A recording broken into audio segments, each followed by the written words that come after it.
What is going on, everybody? So I decided I was gonna do a little like mini series type deal. I figured, you know what people might like to see is all the changes and everything we've got going on.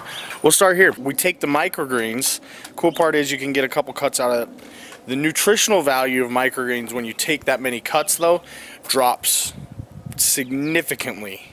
But if you did one cut, what you can do is you could take your flats, and I just turn them upside down right in here, and next thing you know, I have sunflowers yay tall, and they're really beautiful. They bring in wonderful bug and insect life. Bug and insect.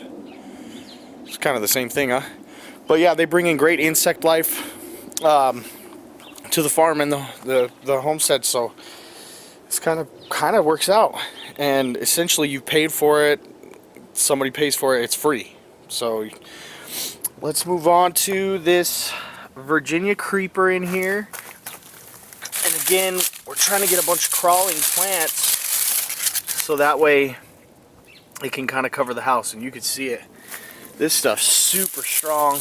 Try and clear off the leaves and all that stuff. Fertilize that a couple times a year. Let's move on to storage. I've got more painter's plastic.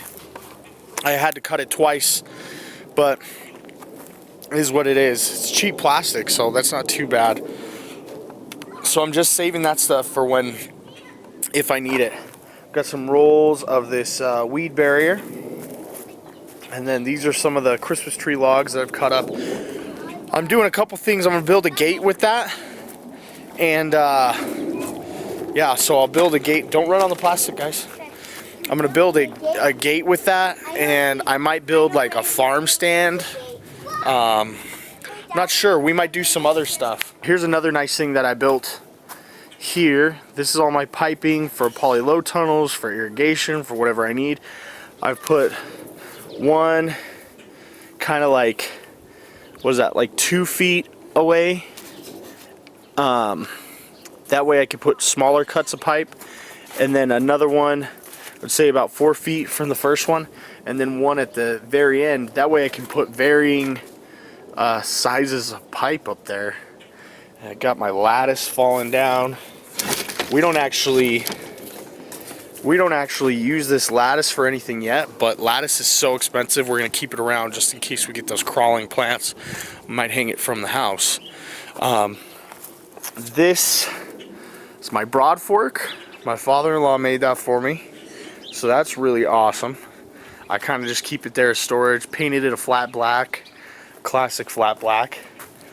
There's my little wheelbarrow he gave me as well. It's a great little 4-wheeled wheelbarrow. I hauled all this mulch from the front of the house with that little wheelbarrow. All our tools, we hung those up last year too. Those are great.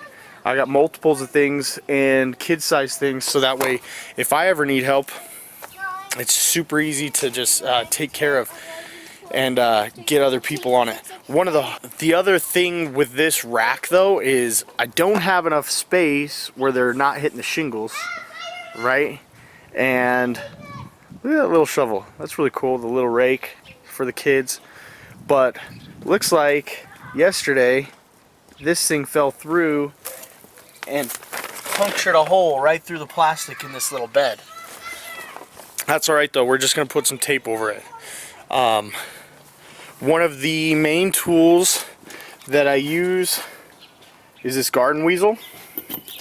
I would suggest, if you're starting out small, you definitely get a garden weasel. Let's see, I would say, what are the 3 tools I would use the most? I would say, if you're going to start out, you should get a rake, a digging fork, not a pitchfork, and a garden weasel like this one with the tines in it.